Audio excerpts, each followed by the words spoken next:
ভিতর হাত ঢুকিয়ে দাও, শীত কম লাগবে। দেরি করছো কেন?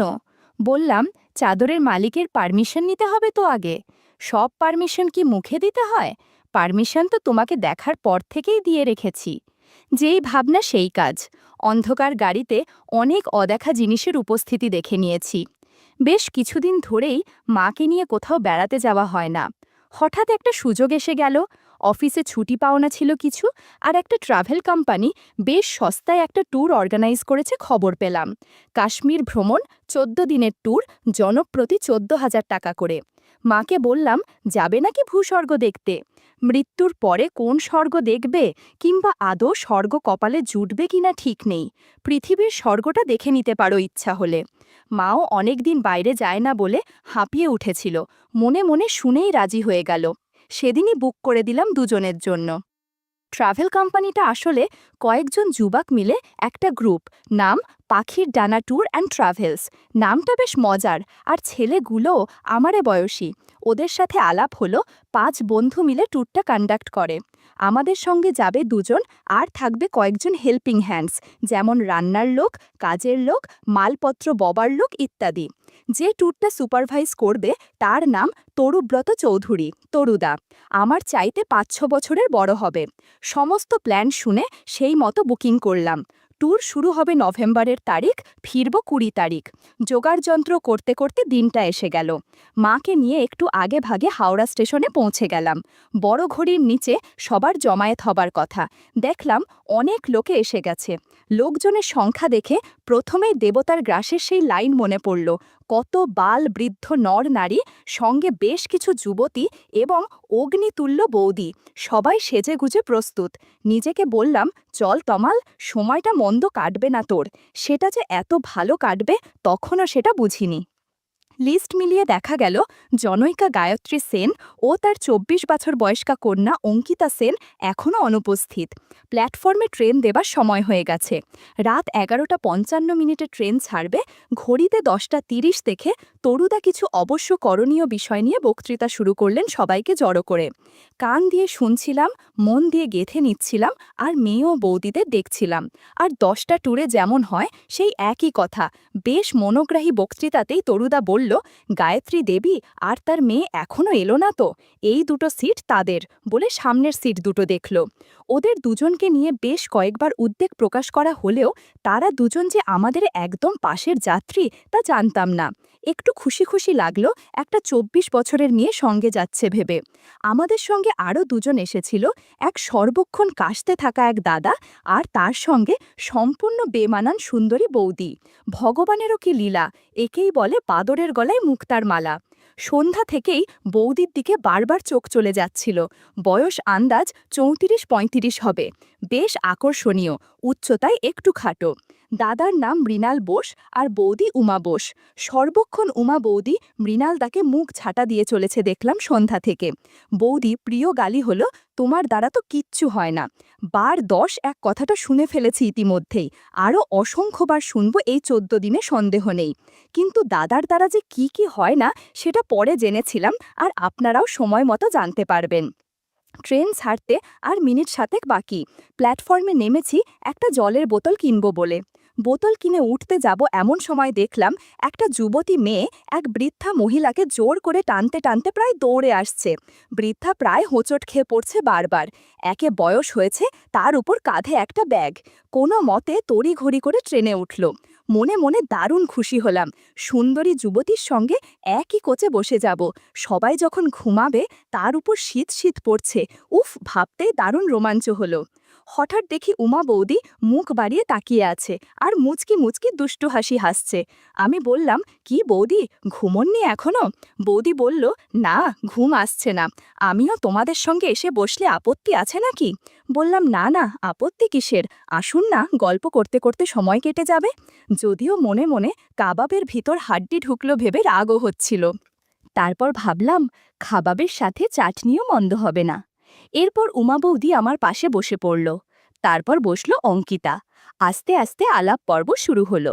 বৌদি বলল, তুমি কি করো তমাল? বললাম, একটা কোম্পানিতে মার্কেটিং বিভাগে আছি। বৌদি বলল, বেশ বেশ, তাহলে তো ভালোই কামাচ্ছ। তা বিয়ে করনি কেন? বললাম, শিকল পরার এত তাড়া কিসের? পড়তে তো হবেই, যত দেরিতে পড়া যায়। বৌদি বলল, বেশি দেরি করলে শিকলের তালাচাবির জোর কমে যাবে বলেই চোখ ছোট করে একবার অঙ্কিতার দিকে তাকিয়ে খিক খিক করে হাসতে লাগল। অঙ্কিতা লজ্জা পেয়ে মুখ নামল। আমি বললাম, আপনাদের তালাচাবি যখন এখনো ঠিক আছে তাহলে আমারও থাকবে আশা করি। বৌদি হঠাৎ গম্ভীর হয়ে বলল, কোথায় আর ঠিক থাকল, তোমার দাদার দ্বারা কিছু হয় না। আমি কথাটা অন্যদিকে ঘুরিয়ে দেবার জন্য বললাম, অঙ্কিতা, আপনি কি করেন? অঙ্কিতা বলল, আমাকে আপনি বলবেন না, আপনি আমার চেয়ে বড়, তুমি বলবেন। আমি বললাম, বলতে পারি যদি দুই পক্ষেই আপনি বন্ধু হন। অঙ্কিতা হেসে বলল, ঠিক আছে। উমা বৌদি ফোড়ন কাটল, তোমরা আজকালকার ছেলেমেয়েগুলো যে কি না, সব কিছু দেরিতে করো, আরে আসল সময় চলে গেলে অনেক কিছু মিস করবে। বৌদি আমাদের চাইতে খুব বেশি বড় না, কিন্তু এমন ভাব করছে যেন আমাদের দিদি। আমি ২৭, অঙ্কিতা ২৪ আর বৌদি হয়তো ৩৫। হঠাৎ অঙ্কিতা এমন একটা কথা বলল, আমি আর উমা বৌদি দুজনে চমকে ওর দিকে তাকালাম। বলল, আজকালকার ছেলে মেয়ে অনেক অ্যাডভান্স। বৌদি, সুখ পাওয়ার জন্য তাড়াতাড়ি দুঃখকে গলায় ঝুলায় না, কিন্তু সুখ তারা ঠিকই উপভোগ করে নেয়। কথাটা বলল মুখ নিচু করেই। বুঝলাম, মেয়ে একটু লাজুক হলেও সীতা সাবিত্রীর যুগের মেয়ে না, ভীষণ রকম আধুনিক। অঙ্কিতার কথা শুনে বৌদি ওকে খোঁচা দিয়ে বলল, ওরে বাবা, মেয়ে তো দেখছি ভীষণ পাকা, তাদের মধ্যে সুখ উপভোগ করে নিয়েছ নাকি? অঙ্কিতা চমকে উঠে চোখ বড় বড় করে বৌদিকে একটা নিঃশব্দ ধমক দিল, তারপর বলল, না, এবার বৌদি আমাকে নিয়ে পড়ল। তা তমাল, তুমিও কি সেই সুখ থেকে বঞ্চিত, নাকি তোমার পকেটের সিল খোলা হয়ে গেছে? আমি একটা চোখ টিপে বৌদিকে অর্থপূর্ণ ইঙ্গিত দিলাম। অঙ্কিতার দিকে তাকিয়ে বুঝলাম ইঙ্গিতটা অঙ্কিতাও দেখে ফেলেছে, কারণ ঠোঁটের কোণায় এক টুকরো হাসি তখনও বোঝা যাচ্ছে। বৌদি হঠাৎ আমার কানের কাছে এসে বলল, আরে বাস, এই বলো না, কজনের সাথে করেছ? অঙ্কিতার সামনে আর অল্প পরিচিত বৌদির মুখে এমন খোলামেলা কথা আমার মতো ছেলেকেও অস্বস্তিতে ফেলে দিল। আমিও তেমনি গলা খাটো করে বললাম, অন্য একদিন বলবো গোপনে। এ কথা শুনে বৌদি নাছোড়বান্দা হয়ে পড়ল আর একটা চিমটি কেটে বলল, তাই বুঝি, বেশ, শোনার অপেক্ষায় রইলাম। আমি আপাতত নিজেকে বাঁচিয়ে চলার চেষ্টা করছি, কিন্তু বৌদি সে সুযোগে দিচ্ছে না, আরও যেন জেদ ধরছে আমার সাথে। অঙ্কিতা কিছুটা দূরত্ব বজায় রেখে বসেছে, আর চোখে আমাদের অনুচিত নিকটতা দেখছে। মনে হলো যেন একটু বিরক্ত, সেটা রাগ না ঈর্ষা ঠিক বোঝা যাচ্ছে না। ওদিকে মৃণালদা মানে উমা বৌদির স্বামী নাক ডেকে ঘুমোচ্ছে বলে উমা বৌদি বিরক্ত হয়ে সেদিকে তাকল, তারপর মুখ বেঁকিয়ে বলল, বিরক্তিকর আমার জীবনটা, শেষ করে দিল লোকটা, ওর দ্বারা কিছুই হয় না। আমি বৌদির কানের কাছে বললাম, কি হয় না বৌদি, কি যেন বলতে যাচ্ছিল, হঠাৎ ফিসফিস করে বলল, অন্য একদিন বলবো গোপনে। সময়ের সাথে সাথে কামরা শুদ্ধ সবাই ঘুমিয়ে একাকার। লাইটগুলো সবে প্রায় নিভে গেছে, দুপাশের বাথরুমের দিকে দুটো লাইট জ্বলছে শুধু, তাতে অন্ধকার খুব গাঢ় হতে না দিলেও একটা মায়াজাল বুনে দিয়ে গেছে। ট্রেনের দুলুনিতে ঘুমন্ত শরীরগুলোও দুলছে, সেই জন্যে জেগে থাকা মানুষগুলোও অল্প স্বল্প নড়াচড়া করলে আলাদা করে চোখে পড়ে না। জানালা দিয়ে তাকিয়ে থাকতে থাকতে কখন জানি একটু ঝিমুনি এসে গেছিল। হঠাৎ শুনলাম কানের কাছে কেউ ফিসফিস করে বলছে, কতজন? ধর্মর করে নড়ে চড়ে বসলাম, তাকিয়ে দেখি একটা চাদর জড়িয়ে অঙ্কিতা আমার একদম কাছে সরে এসেছে। আমি মিষ্টি করে হাসলাম। অঙ্কিতা আবার প্রশ্নও করল, কতজন? বলো বলো। আমি কথা ঘুরিয়ে বললাম, এবছর নভেম্বরের শুরুতেই তো দেখছি বেশ ঠান্ডা পড়ে গেছে, শীত শীত করছে। অঙ্কিতা বলল, হ্যাঁ, সেই জন্যই হ্যান্ডব্যাগ থেকে চাদরটা বের করে নিলাম। আমি বললাম, আমারটা সুটকেসে। অঙ্কিতা বলল, আমারটা শেয়ার করো। আমি বললাম, সে কি, সেটা কি ঠিক হবে? অঙ্কিতা বলল, আরে কেউ তো দেখছে না, ক্ষতি কি? আমি দুষ্টু হেসে বললাম, কেউ না দেখলে তুমি সবকিছুই শেয়ার করবে নাকি আমার সাথে? অঙ্কিতা ভীষণ লজ্জা পেয়ে বলল, কি বলো ধুরু? তারপর আমার কাছ থেকে দূরে সরে যেতে গেল। আমি ছোট করে ওর একটা হাত ধরে বাধা দিলাম। কিছু বলল না অঙ্কিতা, সোজা হয়ে বসল, কিন্তু আর দূরে সরে গেল না। একটু সময় নিয়ে আবার জিজ্ঞেস করল, কতজনের সাথে করেছ? বললাম, হ্যাঁ, তা বেশ কয়েকজন। অঙ্কিতা বলল, বুঝলাম, এতজন যে সংখ্যায় বলা যাচ্ছে না। আমি হেসে বললাম, ঠিক তা নয়, গুণে বলাই যায়, কিন্তু গোনার মতো স্পেশাল নয় সবাই, জাস্ট হয়ে গেল আর শেষও হয়ে গেল, তাই আলাদা করে মনে রাখি না। অঙ্কিতা বলল, স্পেশাল নয় সবাই। তার মানে কেউ কেউ স্পেশাল? তারা কয়জন? আমি বললাম, এক রাতেই সব শুনে ফেলবে? তাহলে বাকি 14 দিন কি বলবো? আর সেগুলো তো শুধুই গল্প, সেগুলো শোনার মতো কিছু না। সে বলল, হোক, তবু শুনব। বললাম, ঠিক আছে, বলবো তোমাকে, তবে এখন নয়, এখন তুমি একটু ঘুমিয়ে নাও। ঘুমের মাঝে বেশ কিছুক্ষণ পর্যবেক্ষণ করলাম, আর কিছু ঘটনাও ঘটে গেল। বন্ধুরা, ইউটিউবের কড়া নিয়মের কারণে এসব ঘটনা সরাসরি বলা যাচ্ছে না। তোমরা কমেন্টে দেয়া লিংক থেকে আমার ওয়েবসাইট ভিজিট করো, সেখানে একদম খোলামেলা গল্প দেয়া আছে। কিছুক্ষণ পর অঙ্কিতা বলল, বাথরুমে যাব, একটু চলো না প্লিজ। আমি ওর সাথে বাথরুম গেলাম, নিজেরও যাওয়া দরকার। অঙ্কিতা বেরোতেই আমি ঢুকলাম, তারপর নিজেদের জায়গায় এসে বসলাম। অঙ্কিতা কোনো কথা বলল না, শুধু মিষ্টি করে একটু হাসল। আরও কিছুক্ষণ পরে আকাশ ফর্সা হলো, আরোহীরা একে একে জেগে উঠছে। এক সময় দেখলাম উমা বৌদি আমাদের দেখে অদ্ভুত একটা হাসি দিল, তারপর গুড মর্নিং বলে বাথরুমে চলে গেল ফ্রেশ হতে। একটু পরে ফিরে এসে আমাদের পাশে বসল, বলল, তোমাদের তো ঘুম হয়নি সারা রাত, এবার তোমরা একটু ঘুমিয়ে নাও, আমি মালপত্র পাহারা দেব। অঙ্কিতা বলল, না না, আমি একটু ঘুমিয়েছি, তমালের ঘুম হয়নি সারা রাত। উমা বৌদি চোখ সরু করে অঙ্কিতার কানের কাছে ফিসফিস করে বলল, আমি সদ দেখেছি, ওই রকম বালিশে শুলে কি ঘুম হয়? যাও যাও, একটু ঘুমিয়ে নাও, সামনে আরও একটা রাত তোমাদের জাগতে হবে। উমা বৌদির কথা শুনে অঙ্কিতার মুখ ফ্যাকাশে হয়ে গেল। বৌদি কি তাহলে সব দেখে ফেলেছে? সবাইকে বলে দিলে তো কেলেঙ্কারি হয়ে যাবে। চোরা চাহনিতে অঙ্কিতা আমার দিকে চাইল। আমিও চোখের চাহনিতে ওকে আশ্বস্ত করলাম, কারণ জানি উমা বৌদিও ধোঁয়া তুলসী পাতা নয়। কিন্তু অঙ্কিতার উৎকণ্ঠা বৌদি কমিয়ে দিল। এখনও মৃণালদা, আমার মা আর গায়ত্রী মাসিমা ঘুম থেকে ওঠেনি, তাই আমরা কথা বলতে লাগলাম নিশ্চিন্তে। বৌদি নিচু গলায় কথা বলছে ঠিকই, কিন্তু এমনভাবে বলছে যেন আমি শুনতে পাই। বৌদি বলল, আরে লজ্জা পাচ্ছ কেন? পাশে ওই রকম হ্যান্ডসাম ছেলে থাকলে আমিও তোমার মতো কোলে মাথা দিয়ে শুতাম। আর আমি হলে শুধু শুতাম না, আরও অনেক কিছু করতাম। এতক্ষণে ওর যন্ত্রপাতির মাপ আর কাজ করার ক্ষমতার পরীক্ষা নেওয়া হয়ে যেত আমার। এই বলেই খ্যাক খ্যাক করে হাসি দিল। দেখলাম অঙ্কিতার মুখে লালচে আভা দেখা দিল। আমি মনে মনে হাসলাম আর ভাবলাম, বৌদি, তুমি অঙ্কিতার চাইতে 10 বছরের পুরনো মডেল। অঙ্কিতা তোমার চাইতে অনেক অ্যাডভান্স। সে যন্ত্রপাতির মাপ আর কাজ করার ক্ষমতাই শুধু পরীক্ষা করেনি, সেটা দিয়ে প্রোডাকশনও করেছে, আর প্রোডাক্ট টেস্ট করেও দেখে নিয়েছে। বৌদি তখনও বলে চলেছে, ইস, আমার যদি তোমার বয়স থাকতো অঙ্কিতা। ওই হাঁপানি রুগীটা কেশে কেশে আমার জীবনের রাতগুলো নষ্ট করে দিল। অথচ কি রোমান্টিকই না ছিলাম আমি। অপদার্থ একটা, সব শেষ করে দিল আমার। কিছু হয় না ওর দ্বারা, বলে একটা দীর্ঘশ্বাস ফেলল। অঙ্কিতা কোনো কথা বলল না, চুপ করে থাকল। সকাল 7টা বেজে গেল দেখতে দেখতে। কাল রাতে আমার আর অঙ্কিতার মধ্যে যে কিছু হয়েছিল, সেটা ওর মুখ দেখে বিন্দু মাত্র অনুমান করা সম্ভব না। হয় মেয়েটা ধুরন্ধর অভিনেত্রী, নয়তো এসব ব্যাপারে বেশ অভিজ্ঞা। যেটাই হোক, তাতে ক্ষতি নেই। ওই দুটোর যে কোনো একটা থাকলেই কাশ্মীর ট্যুরটা জমে যাবে। ট্রেন তোড়জোড় করে চলছে। দীর্ঘ জার্নি করে ট্রেন থেকে নেমে পড়লাম সবাই। এরপর একটা গাড়ি বুক করা হলো। একঘেয়ে ছুটে চলাতে সবাই ক্লান্ত হয়ে পড়ছে দেখলাম। বেশিরভাগ লোকই ধুলছে, কারণ অন্ধকার নেমে আসছে। জানালা দিয়ে ভালো করে কিছু দেখা যাচ্ছে না। এমন সময় উমা বৌদি এসে আমার পাশে বসে পড়ল। বলল, বেশ ঠান্ডা লাগছে রে ভাই। আমি বললাম, আসুন বৌদি। বৌদি বলল, কি সঙ্গিনী হারিয়ে বিরহ কাতর নাকি? আমি বললাম, সঙ্গিনী কোথায় হারলাম, এই তো একজন পাশেই আছে। বৌদি বলল, হ্যাঁ, এখন তেল মারা হচ্ছে। আমি বললাম, সত্যি মেয়ে যাত্রায় খুব হিংসুটে। বললাম, মৃণালদা কি ঘুমে নাকি? বৌদি বলল, হ্যাঁ, চাদর মুড়ি দিয়ে ঢুলছে। বলে হাতে হাত রাখল। বলল, এতক্ষণে মনে হচ্ছে কাশ্মীর এসেছি তাই না? হাত দুটো জমে যাচ্ছে। আমি বললাম, তা কর্তাকে জড়িয়ে ধরে থাকলেই তো পারতেন, ঠান্ডা লাগতো না।